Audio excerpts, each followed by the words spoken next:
जय श्री राम।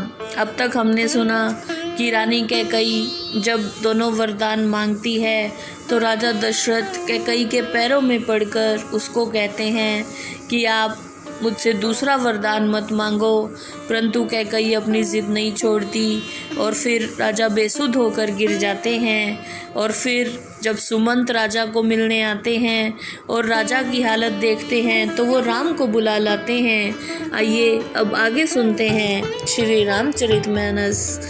निधरक बैठी कहूँ कटु बानी, सुनत कठिनता अति अकुलानी। जीभ कमान बचन सर नाना, मनो महीप मृदु लक्ष्य समाना। कैकई बेधड़क बैठी हुई ऐसी कड़वी बातें कर रही है जिसको सुनकर स्वयं निष्ठुरता भी शर्मा जाए। जैसे कैकई की जीभ कमान है और उसके कटु वचन अनेक बाण हैं और उन बाणों के निशाने पर महाराज दशरथ हैं। जनु कठोरपन धरे शरीरु, सिखई धनुष विद्या बर बीरू। सब प्रसंग रघुपति सुनाई, बैठी मनहु तन धरी निठुराई। मानो कठोरता एक अच्छे शूरवीर का शरीर धारण करके धनुष विद्या सीख रही है। श्री रामचंद्र जी को सब प्रसंग सुनाकर कैकई ऐसे बैठी है जैसे निष्ठुरता ही उसका आभूषण हो।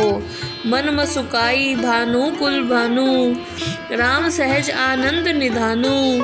बोले वचन विगत सब दूषण, मृदु मंजुल जन बाग विभूषण।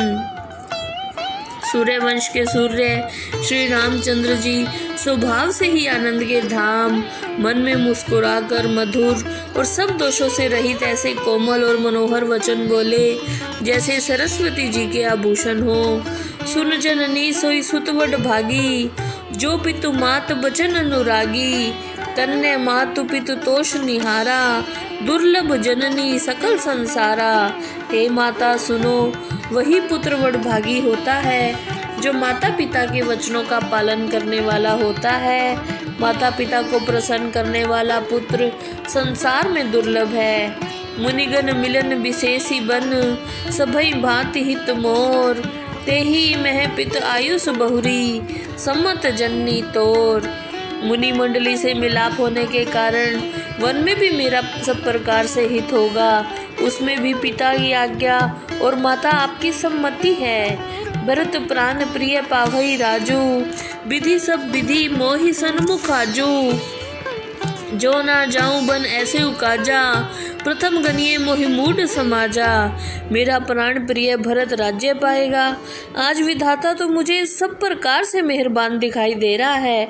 यदि ऐसे उत्तम काम में भी मैं वन को ना जाऊं तो मुझे मूर्खों के समाज में सबसे पहले गिनना चाहिए। सेमई अरंडु कल्प तरु त्यागी, परिहरि अमृत ले हूँ विषुभागी। ते न पाय समु चुकाई, देख विचार मातु मन माही। जो व्यक्ति कल्प वृक्ष को छोड़कर अरंड के वृक्ष की सेवा करते हैं और अमृत को छोड़कर विष लेते हैं, वो भी ऐसा अवसर पाकर कभी नहीं चूकते। हे माता, आप अपने मन में विचार करके देख लो। अम्ब एक दुख मोहि विशेषी, निपट बिकल नर नायक देखी। थोरही बात पितहि दुख भारी, होती प्रतीत न मोहि महतारी। हे माता, मुझे एक ही बात का दुख है कि मैं महाराज को इतना व्याकुल देख रहा हूँ। इस जरा सी बात के लिए पिताश्री को इतना भारी दुख हो रहा है। हे माता, मुझे इसका विश्वास ही नहीं होता। राव धीर गुण उद्य अगाधु, बा मोहि ते कुछ बड़ अपराधु। जाते मोहि न कहत कछु राऊ, मोरी शपथ तो ही कहूँ सत भाऊ। महाराज तो धीरज धारण करने वाले और गुणों के अथाह समुद्र हैं। मुझे लगता है अवश्य ही मुझसे कोई भारी अपराध हुआ है, तभी तो राजा मुझसे कुछ बात नहीं कर रहे।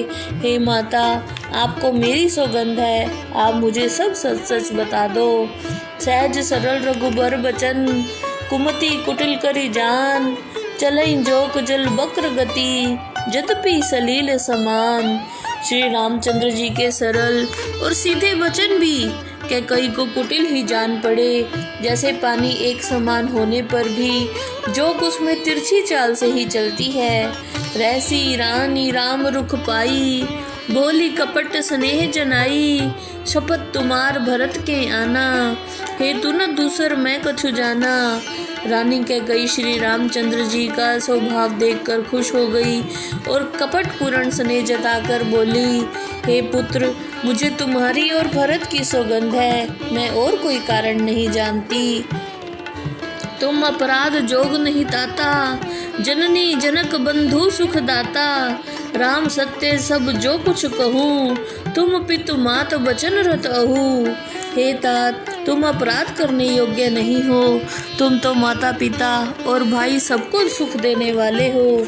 हे राम, तुम जो कुछ कह रहे हो वह सब सत्य है। तुम माता पिता की आज्ञा का पालन करने के लिए सदैव तत्पर रहते हो।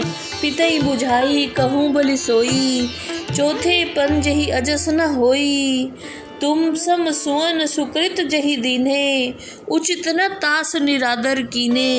हे पुत्र, तुम अपने पिता श्री को समझाकर वही बात कहो जिससे बुढ़ापे में वो अपयश के भागी ना बने। जिस उत्तम कर्म ने तुम जैसे पुत्र दिए, उस सत्कर्म का निरादर करना उचित नहीं है। लागहि कुमुख बचन शुभ कैसे, मंगै गयादिक तीरथ जैसे। राम हई मातु बचन सब भाए, जिमि सुर सरमत सलील सुहाए।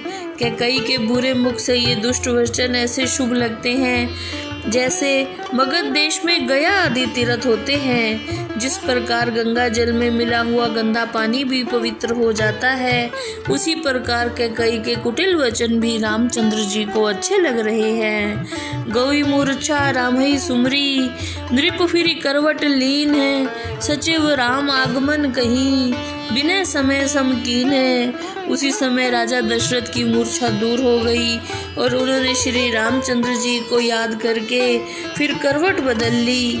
इस प्रकार जब मंत्री सुमंत उसी समय आए तो श्री रामचंद्र जी के आने का समाचार उनको सुनाया और उनसे निवेदन किया।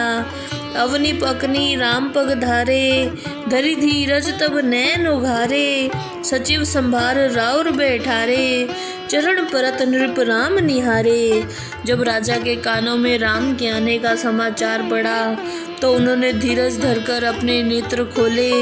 मंत्री सुमंत ने राजा को बिठाया। फिर राजा ने श्री रामचंद्र जी को अपने चरणों में गिरते हुए देखा। लिए सने बिकलुर लाई, गैमनी मनहु फनक फिर पाई। राम हई चितई रेहु नर नाहु, चला बिलोचन बार प्रभाहु। स्नेह से विहल राजा दशरथ ने श्री रामचंद्र जी को अपनी छाती से लगा लिया, जैसे सर्प ने अपनी खोई हुई मणि फिर से पाली हो। महाराज श्री रामचंद्र जी को देखते ही रह गए और उनके नेत्रों से अश्रुधारा बह चली। शोक विबस कुछ कहे न पारा, हृदय लगावत बारहि बारा। विधेय मनाव राव मन माही, जही रघुनाथ न कानन जाही। दुख के मारे राजा मुख से कुछ बोल नहीं सके। वो बार बार राम को अपने हृदय से लगाते हैं और मन ही मन भगवान से प्रार्थना करते हैं कि हे भगवान, राम वन को ना जाए। सुमर महेशी कही निहोरी, बिनती सुनऊ सदा शिव मोरी। आशुतोष तुम अवढर दानी, आरती हरऊ दीन जन जानी। राजा महादेव जी का स्मरण करके उनसे प्रार्थना करने लगे कि हे नाथ, मेरी प्रार्थना सुनो, आप शीघ्र प्रसन्न होने वाले हो। आप तो बहुत बड़े दानी हो, मुझे अपना दीन भक्त समझकर मेरा संकट दूर करो। तुम्हें प्रेरक सबके हृदय, सोमति राम हई देऊ। बचन मोर तज रही घर, परिहरि सील स्नेहु।